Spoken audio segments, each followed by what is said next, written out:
오늘의 주요 뉴스입니다.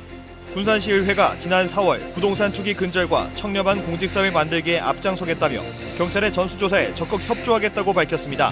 하지만 경찰은 시의회가 동의하지 않아 조사를 아예 시작도 하지 못했다고 밝혔습니다. CJ택배 노동조합 총파업으로 연말 군산지역 택배 대란이 계속되고 있습니다. 시민들이 직접 물류센터를 방문해 택배를 찾아 나서고 있고 택배가 공지 없이 반송되는 경우도 많아 불편이 가중되고 있습니다. 익산 발달장애인 평생교육센터 건립이 추진됩니다. 내년 실시 설계에 들어가 오는 2023년 착공될 예정입니다. 여러분 안녕하십니까? 12월 31일 금요일 KCN 종합뉴스입니다. 현행 사회적 거리두기가 2주 더 연장됐습니다. 중앙재난안전대책본부는 오미크론 변이가 본격적으로 확산되기 전에 선제적 대비를 해야 한다고 밝혔습니다. 이에 따라 사적 모임 인원은 지금과 마찬가지로 4명까지 제한되고 식당과 카페 등의 영업시간은 밤 9시까지만 허용됩니다. 한편 논란이 됐던 청소년 방역 패스는 내년 3월 1일부터 적용하되 한 달간의 유예 기간을 두기로 결정했습니다. 내년 1월 3일부터 방역 패스제가 시행됩니다. 중앙방역대책본부에 따르면 코로나19 백신 2차 접종일부터 180일인 6개월까지를 유효기간으로 잡았습니다. 이에 따라 2차 접종 이후 6개월이 지나기 전에 3차 접종을 맞지 않으면 방역 패스가 적용되는 다중이용 시설은 이용 제한을 받습니다. 도내 코로나19 신규 확진자가 어제부터 오늘 오후 2시까지 122명이 추가로 발생했습니다. 지역별로는 전주 52명, 군산 22명, 익산 18명, 남원과 고창 각각 5명 등입니다. 전라북도는 역학조사 결과 도내 확진자 접촉으로 인한 감염이 줄을 잃었고 익산 제조업체 관련 N차 감염 6건이 발생했다고 밝혔습니다. 도내 누적 확진자는 9,568명으로 늘었고 감염 재생산 지수는 어제 기준 1.12를 기록했습니다. 도내 오미크론 감염자가 135명으로 늘었습니다. 전라북도에 따르면 오늘 오후 2시 기준 도내 오미크론 확진자는 135명으로 집계됐습니다. 익산 유치원과 식품업체, 정읍 어린이집 관련 추가 감염자가 나왔고 군산 미군기지발 오미크론 확진자 8명이 새롭게 확인됐습니다. 현재까지 도내 오미크론 감염 의심자는 113명입니다. 국내 코로나19 신규 오미크론 감염 환자 수가 역대 최다를 기록했습니다. 중앙방역대책본부에 따르면 오늘 오전 0시 기준 국내 오미크론 변이 바이러스 감염 환자 수는 269명으로 집계됐습니다. 코로나19 신규 확진자 수는 4,875명으로 감염 경로는 국내 발생이 4,758명, 해외 유입 117명입니다. 위중증 환자 수는 어제보다 89명이 줄어든 1,056명을 기록했습니다. 사망자는 108명이 늘어 누적 사망자 수는 5,563명입니다. 지난 4월 군산시의회가 부동산 투기를 근절하고 청렴한 공직사회 만들기에 앞장서겠다며 경찰의 전수조사에 적극 협조하겠다고 밝혔습니다. 하지만 경찰 조사는 아예 시작도 하지 않았고 부동산 투기 의혹이 불거진 시의원도 나왔는데요. 모형숙 기자가 취재했습니다. 지난 3월 LH 땅 투기 의혹이 불거지고 한 달 뒤 군산시의회가 낸 보도자료입니다. 시의회는 군산경찰서로부터 전체 시의원의 개인정보 수집과 이용 동의서에 대한 요청이 있어 자료를 제출하고 경찰 조사가 진행되고 있다고 밝혔습니다. 그러면서 투기 혐의가 확인되면 윤리특별위원회를 통해 해당 의원에 대한 강력한 징계 조치 등 부동산 투기 근절에 앞장서겠다고 적혀 있습니다. 조사 결과에 대해 취재가 시작되자 시의회는 경찰 조사를 받았고 불법 투기 의원은 없었다고 말합니다. 경찰서에서 우리 지방은 전체 인적사항을 달라고 그래가지고 저희들이 다 넘겨주고 조사를 받았습니다. 하지만 어찌된 일인지 이 보도자료가 나오기 넉 달 전 A 시의원의 부인과 딸이 대규모 개발 사업이 논의되고 있는 관리도의 산자락을 쪼개기로 사들였습니다. 그런데도 경찰 조사에는 나오지 않았습니다. 애당초 시의회에서 주장한 경찰 조사는 시작도 하지 않았고 조사 계획에도 없었기 때문입니다. 경찰이 시의회에 요구한 자료는 인적사항이 적힌 의원 명단으로 LH 사태 이후 자료 확보를 위한 것인데 시의회가 경찰 조사로 둔갑을 시킨 겁니다. 자기 재산에 대해서 조회할 수 있는 동의서를 줘야 동의서다 생각을 하잖아요. 그런 건 전혀 없고 그때 LH나 그런 것 때문에 부동산 좀 시끄러우니까 시의원 명단이라도 다 확보하고 있자. 관련 범죄 첩보들 확인하자. 그래서 그런 차원에서 명단 달라고 한 건데 투기 여부는 군산시의회가 군산시나 경찰에 요구해야 가능한데 조사 의지도 없고 조사 대상에서도 빠져 수사로 이어지는 게 쉽지 않습니다. 시의회는 경찰 요구가 있어 정보를 넘겨줬을 뿐이라며 진행 사항을 굳이 확인할 의무가 없어 몰랐다고 일축합니다. 결국 시의원들의 부동산 투기 조사는 아무도 받지 않은 말뿐인 쇼로 끝났습니다. 시민단체는 지금이라도 수사당국과 협의 후 엄정한 조사를 받아 의혹을 해소해야 한다고 촉구했습니다. 이 사건이 그대로 묻힐 경우에는 아무래도 내년 선거에서도 많은 영향을 미치리라고 생각을 합니다. 그럼에도 불구하고 시의원들이 각자가 자신이 투명하다면 공개 못할 이유가 없다고 생각합니다. 정말로 그 시의원들이 전수조사를 받을 의향이 있다고 하면 전수조사를 자발적으로 전수조사를 받아서 그게 투명하게 시민들에게 공개되었으면 하는 바람입니다. 시작도 못한 부동산 투기 조사. 종합청렴도 4등급도 모자라 투기 의혹마저 불거지면서 군산시의회가 과연 유권자들을 두려워하는 건지 묻지 않을 수 없습니다. KCN 모영식입니다. 도의원 부동산 전수조사 결과가 내년 1월 중에 발표될 예정입니다.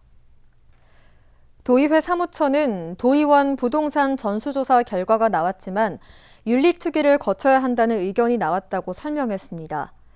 이에 따라 내년 1월에 윤리특위를 거쳐 공식 발표될 것으로 보입니다. 도의원 부동산 전수조사는 도내 개발지구만을 대상으로 실시됐습니다. 새만금 재생에너지 국가종합실증연구단지가 내년에 착공합니다. 전라북도는 한국에너지기술평가원, 한국전력 등과 업무 협약을 체결하고 내년 착공에 들어가 오는 2025년 완공하기로 했습니다. 실증연구단지는 1,721억 원이 투입돼 새만금 산단 209와 방조제 인근 공유수면 5만 제곱미터에 조성됩니다. 실증단지가 구축되면 내구성과 신뢰성 등을 평가하게 되며 재생에너지의 경쟁력이 높아질 것으로 기대됩니다. 새만금 수질 개선에 앞으로 9년 동안 1조 6천억 원이 투입됩니다. 새만금위원회는 오늘 서면으로 제26차 회의를 갖고 정부 부처가 제출한 새만금 제3단계 수질 개선 대책을 확정했습니다. 오는 2030년까지 추진되며 가축 분뇨 처리 시설 확충 등 모두 144개 사업에 걸쳐 1조 6,875억 원입니다. 정부가 수립한 계획대로라면 새만금호 목표 수질은 중상류 4등급, 하류 3등급입니다. 이와 함께 새만금 농생명 용지에는 45만 6천 평 규모의 새만금 수목원을 오는 2027년까지 만들기로 했습니다. CJ 대한통운 택배 노동조합의 총파업으로 택배 물량이 몰리는 연말 군산 지역 택배 대란이 지속되고 있습니다. 시민들이 직접 택배를 찾기 위해 물류센터에 방문하고 있지만 택배가 공지 없이 반송되는 경우도 허다해 시민들의 불편이 가중되고 있는데요. 이영택 기자가 보도합니다. 군산 해신동 CJ 택배 물류센터. 지난 28일부터 4일째 CJ 택배 노동조합 총파업으로 배달이 지연돼 물류센터 한편에 배송되지 못한 택배 박스가 가득 쌓여 있습니다. 일부 택배 기사들만이 택배 배송을 위해 바쁘게 움직이고 있지만 일손이 턱없이 부족한 실정입니다. 상황이 이러자 시민들은 물류센터에 멈춰진 택배 물품을 찾기 위해 직접 물류센터를 방문하고 있습니다. 날짜가 됐는데 물건이 안 온 거예요. 인터넷 조회해보니까 배송은 된 걸로 돼 있는데 물건이 없어서 통화해가지고 이쪽으로 직접 찾으러 왔거든요. 저 말고도 또 이렇게 오시는 분들이 또 계시고 빨리 이렇게 원만한 합의가 이루어져가지고 저처럼 이렇게 불편을 겪지 않으셨으면 좋겠어요. 택배 배송이 어렵다 보니 물품이 자동으로 반송되는 경우도 허다해 헛걸음을 하는 시민들도 있습니다.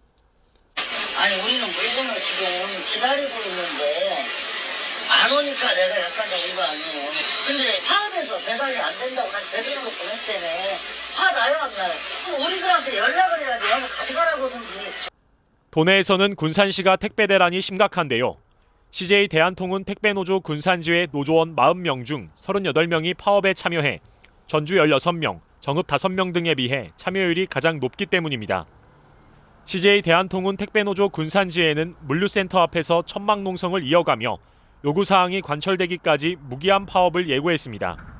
저희들은 이런 독소조항이 폐기되는 것, 그리고 아까 말씀드렸던 노동조합을 인정하는 것, 그리고 사회적 합의를 통해서 국민들이 인정해준 택배 요금을 인상한 인상분에 대해서 공정하게 분배하라는 것, 이런 것들을 요구로 파업을 벌이고 있고, CJ 택배노조의 파업이 계속되고 있어 군산 택배 대란이 불가피해 보입니다. KCN 이영택입니다. 더불어민주당 전라북도당은 도당 대통령 선거대책위원회 1차 인선안을 발표했습니다. 상임 선대위원장으로는 신영대 의원과 김수흥, 한병도 의원 등 도내 국회의원 7명이 임명됐습니다.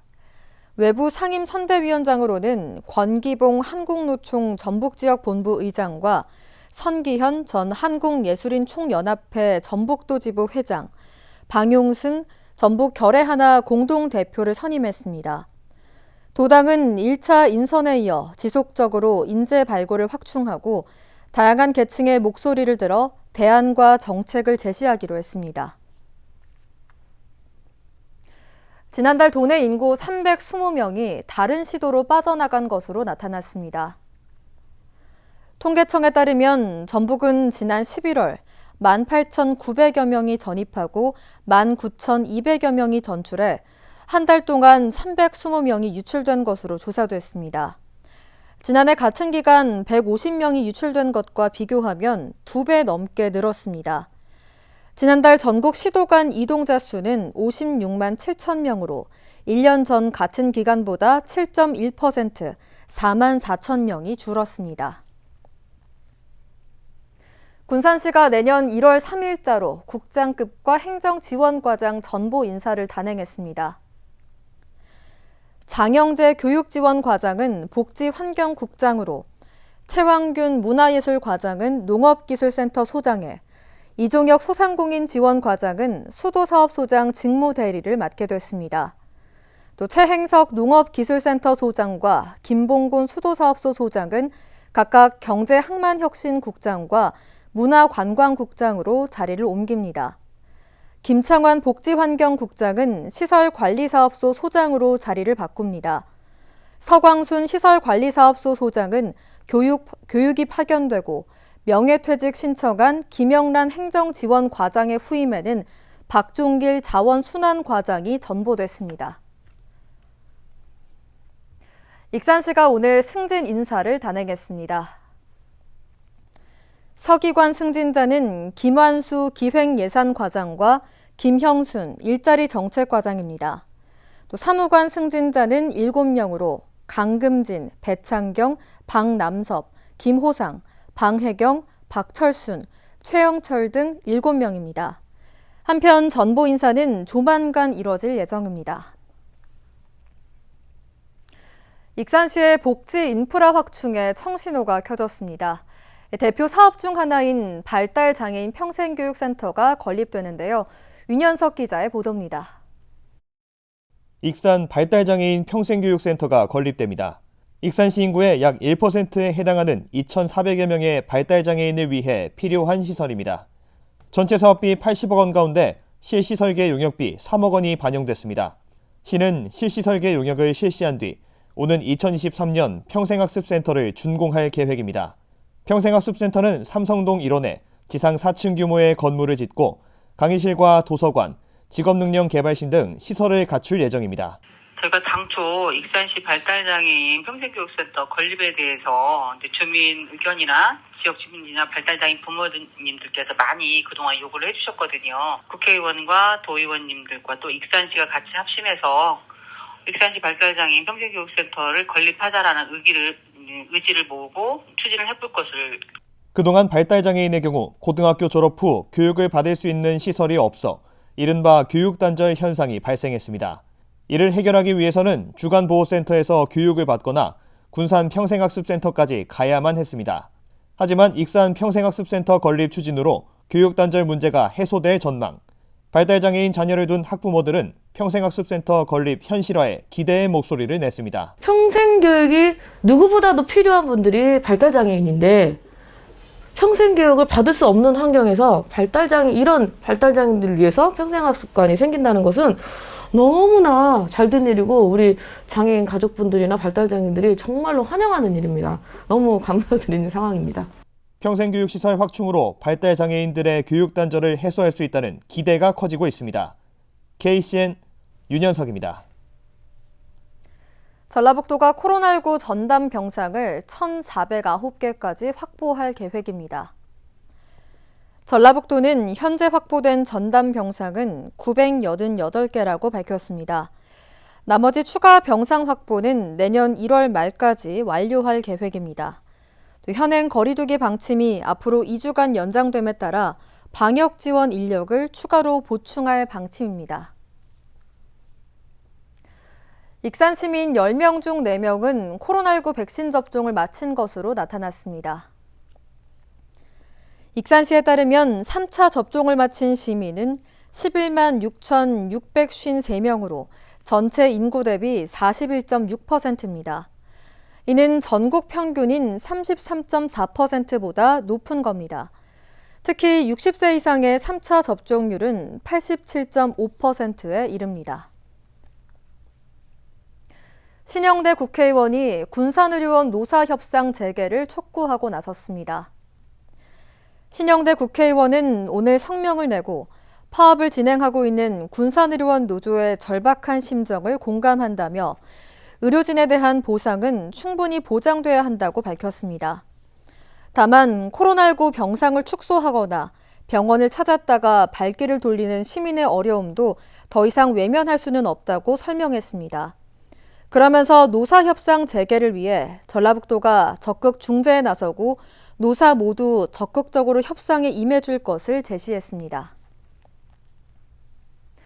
군산 지역 일부 공공시설이 내년 1월 3일부터 다시 운영됩니다. 군산시는 근대역사박물관과 예술의 전당 공연장, 시립도서관, 실외 체육시설 등을 다시 운영할 계획이라고 밝혔습니다. 이들 시설은 방역 패스가 적용돼 백신 접종 완료자가 이용할 수 있게 되고 실내 체육시설은 경기 인원의 1.5배까지만 이용이 허용됩니다. 군산시는 경로당과 읍면동 주민자치 프로그램은 확진자 발생 여부 등을 지켜본 후 운영을 결정할 방침입니다. 계속해서 전북권 뉴스입니다. 코로나19 방역 수칙을 어기고 술자리를 가진 간부급 공무원에게 경징계가 내려질 전망입니다. 전라북도에 따르면 감사관실이 인재개발원 과장급 공무원에게는 경징계를, 나머지 공무원에게는 훈계 조치를 각각 요구했습니다. 또 남원시에는 방역수칙 위반에 따른 과태료 부과를 요구했습니다. 이들은 지난 14일 점심시간대 남원 지역 음식점에서 인원 제한 8명을 넘겨 모임을 가졌습니다. 전주 완산경찰서는 아버지를 때려 숨지게 한 강도치사 혐의로 40대 A씨를 붙잡아 조사 중이라고 31일 밝혔습니다. A씨는 이달 중순쯤 전주시 완산구 서노송동의 한 주택에서 80대 아버지 B씨를 폭행해 숨지게 한 혐의를 받고 있습니다. 경찰은 지난 25일 B씨가 얼굴에 멍과 핏자국 등 폭행당한 흔적이 있는 채로 숨져 있는 것을 발견하고 아들 A씨를 용의자로 특정해 수사를 이어왔습니다. 조사 결과 A씨는 정신장애를 가진 것으로 파악됐습니다. 경영자금 조달에 어려움을 겪는 도내 중소기업을 대상으로 특별자금이 지원됩니다. 한국은행 전북본부에 따르면 설을 앞두고 중소기업 특별자금 100억 원을 지원하기로 했습니다. 도내 중소기업은 업체당 10억 원 이내의 운전자금을 대출받을 수 있습니다. 다음 달 28일까지 금융기관 영업점을 통해 신청하면 됩니다. 지금까지 전북권 뉴스 이영택입니다. 해넘이와 해맞이 축제가 모두 취소됐습니다. 익산과 군산시는 코로나19 확산을 막고 정부의 거리두기 지침 준수를 위해 해넘이 해맞이 축제를 진행하지 않기로 했습니다. 또 민간 단체에게는 해맞이 등 연말연시 행사를 진행하지 않도록 권고했습니다. 또 행사 취소와 별개로 해넘이와 해맞이를 하기 위해 사람들의 모일 수 있는 만큼 거듭 자제해 줄 것을 당부했습니다. 도내 소비자 물가가 올해 2.6% 상승했습니다. 호남지방통계청이 발표한 연간 소비자 물가 조사 동향을 보면 올해 도내 소비자 물가는 지난해에 비해 2.6% 상승했습니다. 또 생활 물가 지수는 3.4%, 신선식품 지수는 5.2%가 올랐습니다. 품목별로 보면 석유류가 15.7%로 가장 많이 오른 가운데 축산물 13%, 농산물 8.2% 순입니다. 반면 수산물은 지난해보다 0.7%가 하락했습니다. 익산지방국토관리청의 하천 업무가 내년부터 환경청으로 이관됩니다. 익산국토청에 따르면 정부조직법 개정안이 시행됨에 따라 하천 업무는 환경청으로 이관됩니다. 이에 따라 익산국토청 전체 인원 319명 중 10%가량인 32명이 환경청으로 전출됐습니다. 이어서 우리 동네 소식입니다.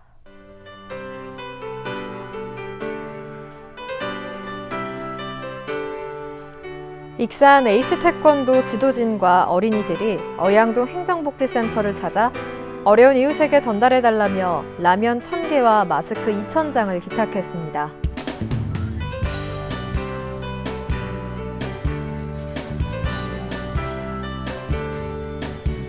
주식회사 신동영 산업이 이웃돕기 성금 2,500만 원을 기탁했습니다. 이날 기탁된 성금은 전북사회복지 공동모금회를 통해 옥도면 내 어려운 이웃에게 전달될 예정입니다.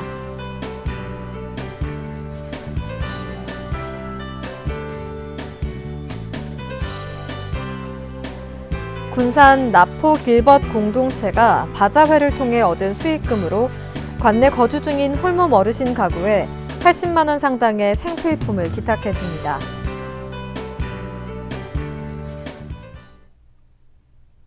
다음은 내일의 날씨입니다.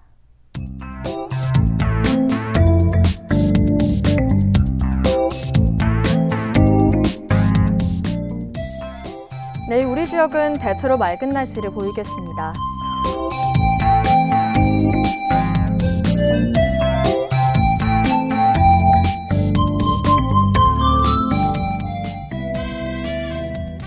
내일 도내 최저기온은 영하 12도, 최고기온은 영상 5도로 예상됩니다.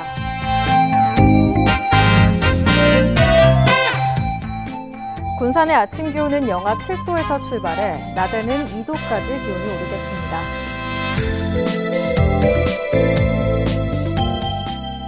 익산은 영하 8도에서 3도의 기온 분포를 보이겠습니다.